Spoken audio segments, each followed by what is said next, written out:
Baik, selamat pagi. Selamat berjumpa kembali dalam acara Karedok Kesenangan Doktrin. Hari ini tanggal 29 hari Sabtu. Seperti biasa saya menyampaikan Karedok dari Bintaro Sektor 9 Tangerang Selatan. Kita sudah masuk ke Kejadian pasal 43 ayat 1 sampai 9. Kejadian pasal 43 ayat 1 sampai 9. Saya akan bacakan sini jelas saudara-saudara Yusuf pergi ke Mesir untuk kedua kalinya.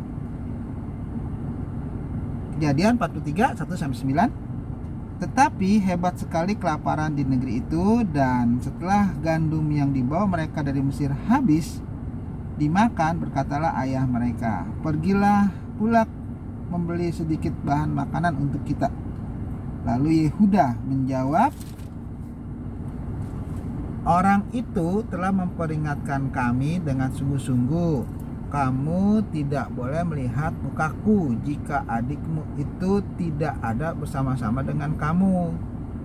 Jika engkau mau membiarkan adik kami pergi bersama-sama dengan kami, maka kami mau pergi ke sana dan membeli bahan makanan bagimu. Tetapi jika engkau tidak mau membiarkan dia pergi, maka kami tidak akan pergi ke sana, sebab orang itu telah berkata kepada kami, 'Kamu tidak boleh melihat mukaku jika adikmu itu tidak ada bersama-sama dengan kamu.' Lalu berkatalah Israel, 'Mengapa kamu mendatangkan malapetaka kepadaku dengan memberitahukan kepada orang itu bahwa masih ada adikmu seorang?' Jawab mereka, 'Orang itu telah menanyai kami dengan seksama tentang kami sendiri dan tentang sanak saudara kita. Masih hidupkah ayahmu? Adakah adikmu lagi?' Dan kami telah memberitahukan semuanya kepadanya seperti yang sebenarnya. Bagaimana kami dapat menduga bahwa ia akan berkata, 'Bawalah kemari adikmu itu?'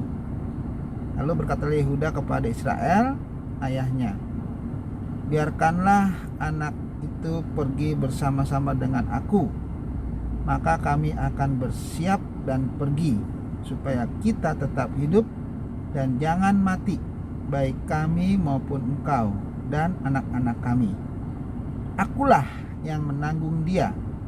Engkau boleh menuntut dia daripadaku jika aku tidak membawa dia kepadamu dan menempatkan dia di depanmu, maka akulah yang berdosa terhadap engkau untuk selama-lamanya." Nah, di sini kelihatannya ayat pasal 43 yang sangat berperan itu adalah Yehuda.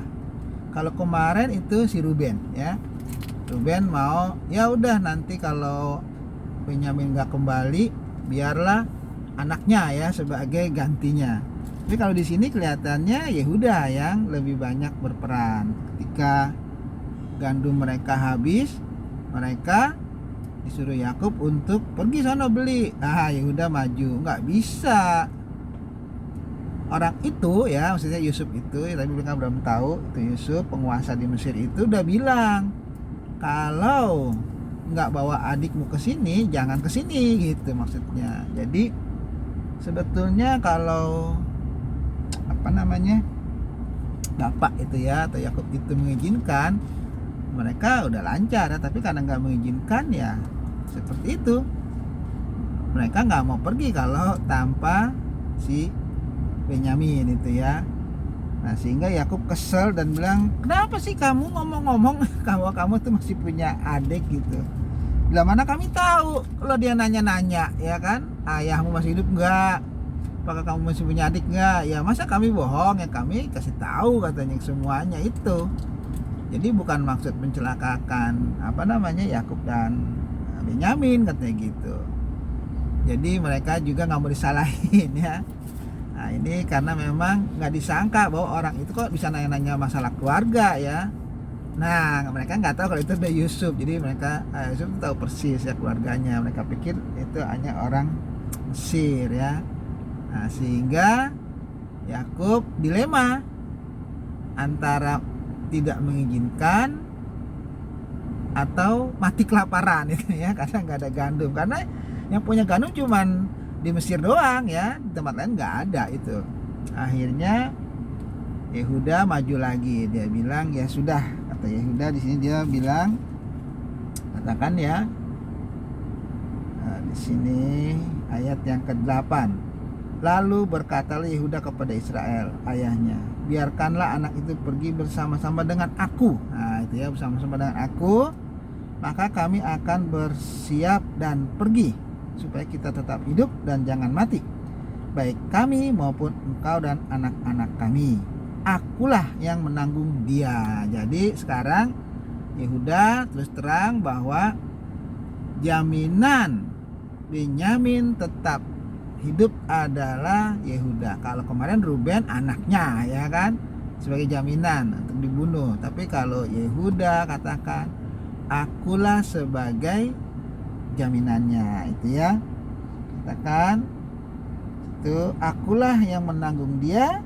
Engkau boleh menuntut dia daripadaku jika aku tidak membawa dia kepadamu dan menempatkan dia di depanmu, maka akulah yang berdosa terhadap engkau untuk selama-lamanya. Jadi seandainya Benyamin gak balik, udah dibawa gak balik lagi kepada Yakub, Yehuda dikatakan berdosa sampai selama-lamanya, atau dia bersalah ya, karena dia sudah berjanji bahwa dia akan membawa kembali Benyamin ke hadapan Yakub. Nah ini adalah gambaran nanti ya, biasanya ini disebut Kristofani atau Kristologi atau tipologi Perjanjian Lama, di mana Yehuda adalah nanti keturunan Mesias yang akan menurunkan Mesias dari suku Yehuda ya, dari Yehuda kemudian Daud itu kan suku Yehuda, dan nanti Yusuf dan Maria, di mana Yesus pun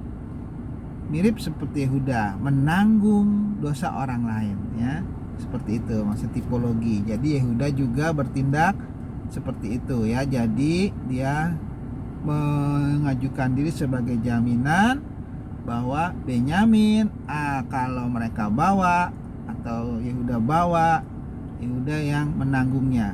Kalau sampai nanti balik Benyamin tidak ada, Benyamin tidak bisa lagi dibawa ke Israel, tanah Kanaan, nah Yehuda yang menanggung itu. Yakub boleh membunuh dia, gitu maksudnya. Nah inilah Yehuda sudah bicara seperti itu ya. Jadi kita lihat bagaimana mereka sudah betul-betul berubah ya, sudah betul-betul hidup mereka tidak lagi memikirkan diri sendiri, mencelakai seperti yang dulu mereka mencelakai Yusuf.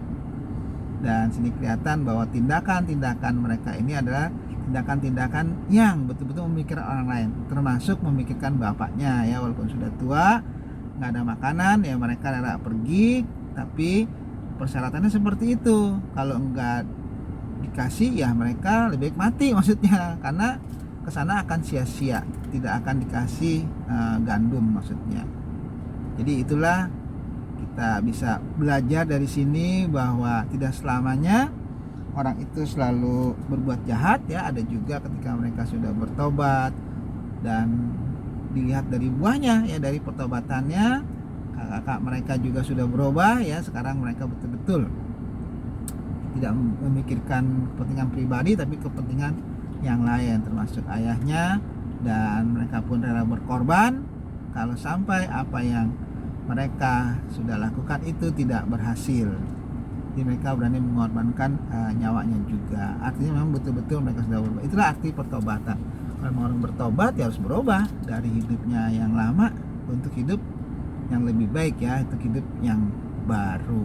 Nah itulah kado kita pada pagi hari ini. Jangan lupa saya merencanakan akan membuat rawon ya. Tunggu nanti tayangannya. Rawon itu apa ya, tapi tidak di YouTube channel ini, ada channel saya satu lagi nanti ya, di sana yang akan muncul. Kalau di sini karedok, nanti di sana rawon. Oke, itu aja. Selamat pagi, Tuhan memberkati.